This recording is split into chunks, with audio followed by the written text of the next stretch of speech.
Сәлем достар, сіздермен Абзал строй арнасы. Сіздермен біз өзіміз жасаған үйді көрсететін боламыз.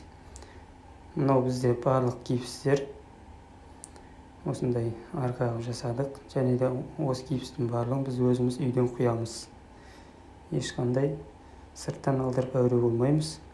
Бұл бізде кіреберіс. Енді мынау душевой бөлмесі. Жуынатын бөлме, ар жағында ванна қойылатын болады. Барлығы қарапайым түрде. Және мынау спальный.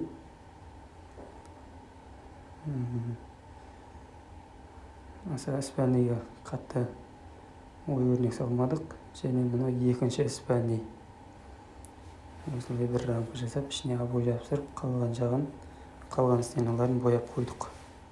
Моющий краска барлығы айта кететін нәрсе. Және де бұл бізде қонақ бөлме, зал.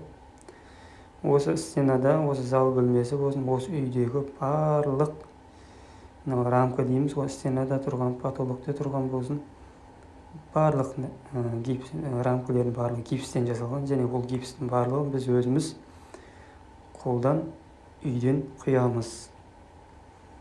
Сырттан, қаладан бұны көлік жалдап, келемде шарт сынат әуре болушы едік. Қазір енді біз үйден құямыз. Мынау бізде міне холл бөлмесі, және холлдың осы стенасына осындай фото обой жапсырдық. Көріп тұрғандарыңыздай, мына жерге ертең диван қойылады. Сол кезде ана жер терезе секілденіп, әдемі болып көрінеді деп жоспарлап істедік. Холлдың алдыңғы бет жағы осылай 3 терезесі бар, әдемі көрініс. Және мынау бізде 3D панель телевизор тұратын жер. Және мынау потолок. Осындай стиль жасадық. Осындай ромбик айна қойдық. Алдына гүл тұр, әдемі көрініс негізінде. Міне мынау колонналар. Жалпы үй классикалық стильде істелген. Осы колоннаны да біз өзіміз үйден құямыз. Түрлі колонна, размермен үйден құйып шығарып жатырмыз. 3D панельді де айта кететін нәрсе, бұл 3D панельді де бізде бар. Өзіміз үйден құямыз. Бүкілін біз өзіміз үйден құйып шығарып жатырмыз.